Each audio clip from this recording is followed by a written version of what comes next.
Alien. In the age-old debate between Alien and Aliens, I do think there is a definitive right answer, Aliens.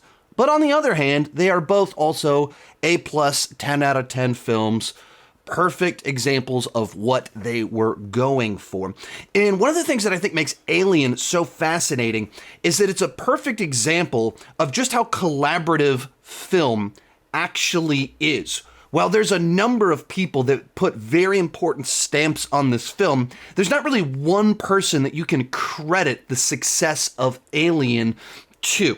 You have Dan O'Bannon's script that he started writing in the early 1970s called Memory, that's essentially the first 20 or 30 pages of this movie. And then he went off and he did a bunch of other things, started working with another writer. They knew a lot of what they wanted to do, but they were trying to figure out how to get the alien on the ship.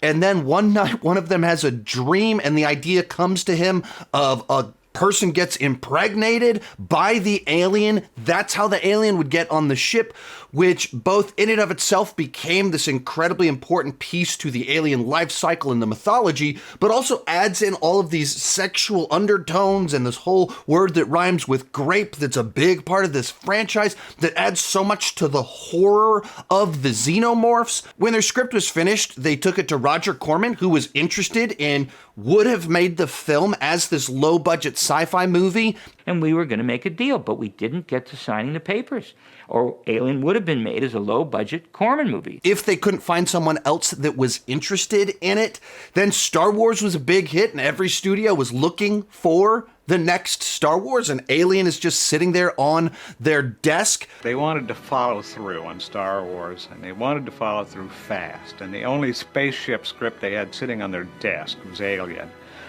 So they greenlighted it, wham. Then, the original script was passed off to Walter Hill and David Giler to do another pass on it. And somehow, David Giler and Walter Hill get it. And they read it and they go, this script isn't really very good, but it's got a great idea. I think we could do this as a big movie, but we could really do it classy. And so they got in it. I think they made the script a lot better. They added the entire class consciousness. Mm-hmm. Well, they made Ripley a female, and they are the ones that added the whole class system. I was actually pitching something else to Walter Hill and David Giler. I mean, frankly, these guys were a giant disappointment. They didn't really understand science fiction.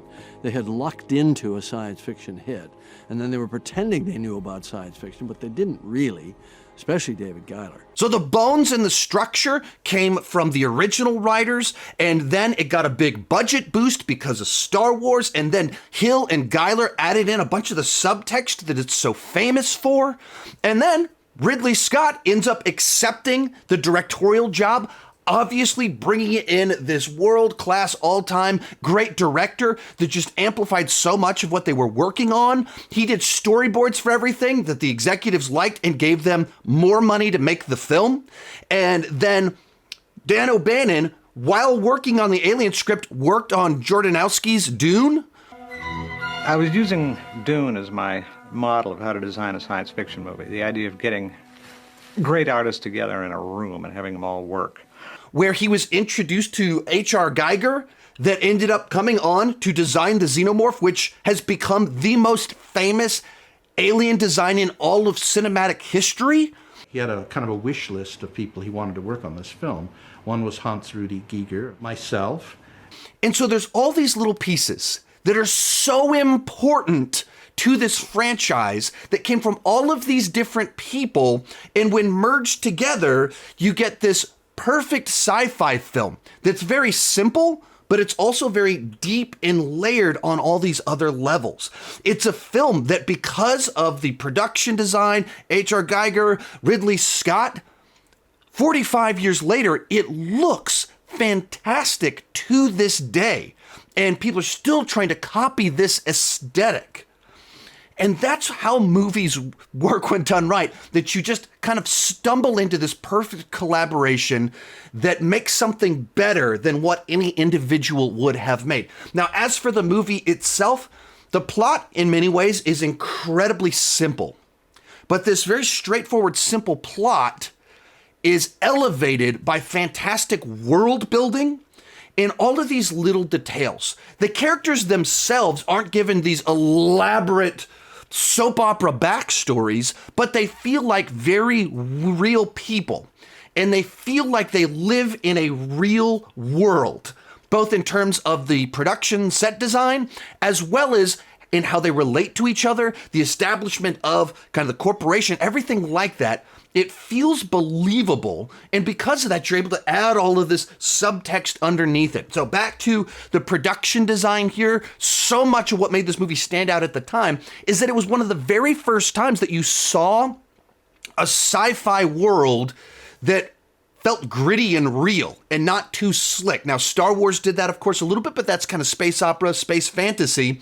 And then Alien took it into the straight direct world of sci-fi, which is in our future, and established this totally believable reality with the way that everything about the ship, you understand the corporation, the hierarchy of the employees. And so all the little details made you buy into it. It felt real, the interactions felt real, the characters felt like people that you would know, even though it was set way off in the future. And that makes it so you just buy into what you are seeing. One of the biggest problems you have in science fiction with movies, that you don't have it in books or anything, but in movies, you have to create a real world. And it's a real world that doesn't exist. Kurosawa used to say it has to have immaculate reality. Yeah. Even though it's not I like real. that term. And right along the same lines with the characters and the subtext, it's able to tackle all of these ideas about corporations exploiting their employees, the gender dynamics amongst the crew, the social dynamics where you're these blue-collar space truckers, as Ridley Scott described it. Like, all of these different dynamics are inside of it where there's ideas being explored. You take something away from the movie, but it never pauses to preach at you. It never feels like it's getting in your face. James Cameron and Ridley Scott did an interview once where, Cameron's like, Ripley's this very strong character.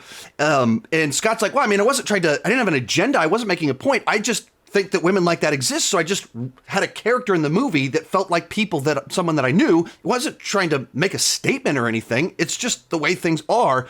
And that itself makes everything feel believable. It communicates ideas without having to beat you over the head with it. And then, of course, with this movie, you have to talk about, it's just this perfect example of this slow build where there's this growing intensity.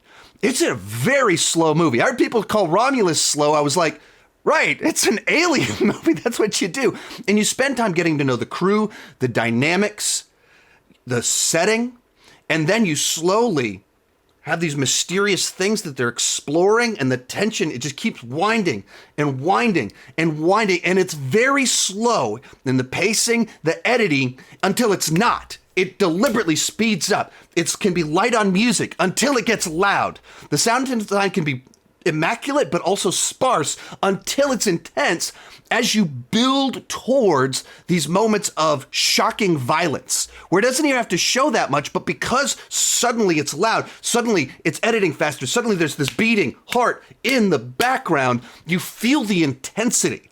And that's where you're getting tension, edge of your seat thrills, shock, horror, not from just a bunch of gore, not from jump scares, but from actually building up to something and paying it off with this big wow moment. The kill itself, you see the shot and the inner mouth coming out. You don't have no idea what you're looking at. It's the genius of Ridley Scott. He decides to, instead of staying on the kill, he cuts to the face of the cat. Films are being ruined by showing the beast finally. As Stephen did in Jaws, the shark was exclusive to 2 or 3 frames like that.